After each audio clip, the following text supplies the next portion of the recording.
മനഃശാസ്ത്രവും neuro സയൻസും ഇന്ന് ആളുകളെ അബോധാവസ്ഥയിൽ നിർത്താനാണ് ഉപയോഗിക്കുന്നത്. അതും കമ്പോള സംസ്കാരത്തിന് വേണ്ടിയാണ്. അതാണ് ഈ അറ്റൻഷൻ ഇക്കോണമി. നിങ്ങളെ ശ്രദ്ധ പിടിച്ചുപറ്റുന്നവൻ നിങ്ങളുടെ കീശയും കൈക്കലാക്കും. നമ്മൾ ടിവിയിൽ കാണുന്ന ഈ പലതരം കായിക വിനോദങ്ങൾ ഇത്ര പ്രചാരം നേടുന്നത് എന്തുകൊണ്ടാണെന്ന് നിങ്ങൾക്കറിയാമോ? കായിക വിനോദങ്ങൾ ഉണ്ടെങ്കിലല്ലേ പരസ്യം നൽകാൻ പറ്റൂ. മാച്ചിനിടയിൽ പരസ്യം വരുന്നു എന്നാണ് നിങ്ങൾ കരുതുന്നത്. എന്നാൽ പരസ്യങ്ങൾക്കിടയിലാണ് മാച്ച് വരുന്നത് എന്നതാണ് സത്യം. നിങ്ങൾക്ക് പരസ്യങ്ങൾ കാണിച്ചു തരാൻ വേണ്ടിയാണ് ഒരു മത്സരം സംഘടിപ്പിക്കുന്നത് തന്നെ. ഒരു ക്രിക്കറ്റ് താരത്തെക്കുറിച്ച് നിങ്ങൾക്ക് വലിയ മതിപ്പായിരിക്കും. പക്ഷേ അയാൾ വെറുമൊരു പരസ്യ ഉപകരണം മാത്രമാണ്. പരസ്യദാതാക്കൾ പരസ്യങ്ങൾ നൽകാൻ ഇതുപോലെയുള്ള പുതിയ പുതിയ വഴികൾ തേടിക്കൊണ്ടിരിക്കും. ഒരു പുതിയ ക്യാപ്റ്റൻ വന്നാൽ ഉടൻ അയാൾ പരസ്യങ്ങളിൽ നിറഞ്ഞു നിൽക്കുന്നത് നിങ്ങൾക്ക് കാണാം. വാർത്തകൾ അറിയാനാണ് പത്രം വരുന്നതെന്ന് നിങ്ങൾ കരുതുന്നു.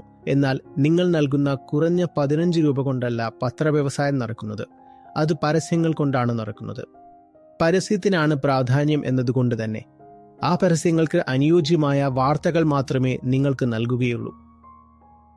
8-10 സെക്കൻഡുള്ള ഒരു പരസ്യം നിർമ്മിക്കാൻ പരസ്യ നിർമ്മാതാക്കളും കമ്പനികളും കോടികളാണ് ചെലവാകുന്നത്.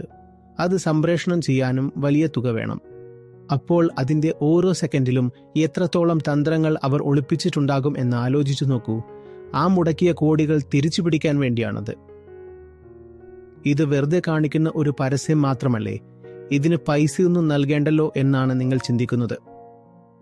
എന്നാൽ നിങ്ങൾ കാണുന്ന ആ പരസ്യം നിർമ്മിച്ചവൻ അങ്ങേയറ്റം ബുദ്ധിമാനാണ്.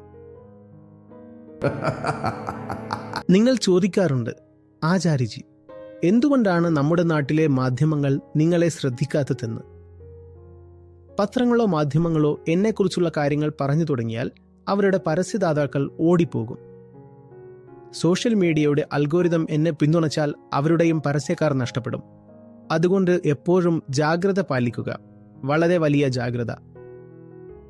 മറ്റുള്ളവർക്ക് അവരുടെ സ്വാർത്ഥ താല്പര്യങ്ങൾ നടപ്പിലാക്കാൻ വേണ്ടിയാണ് ഇതെല്ലാം ചെയ്യുന്നത്.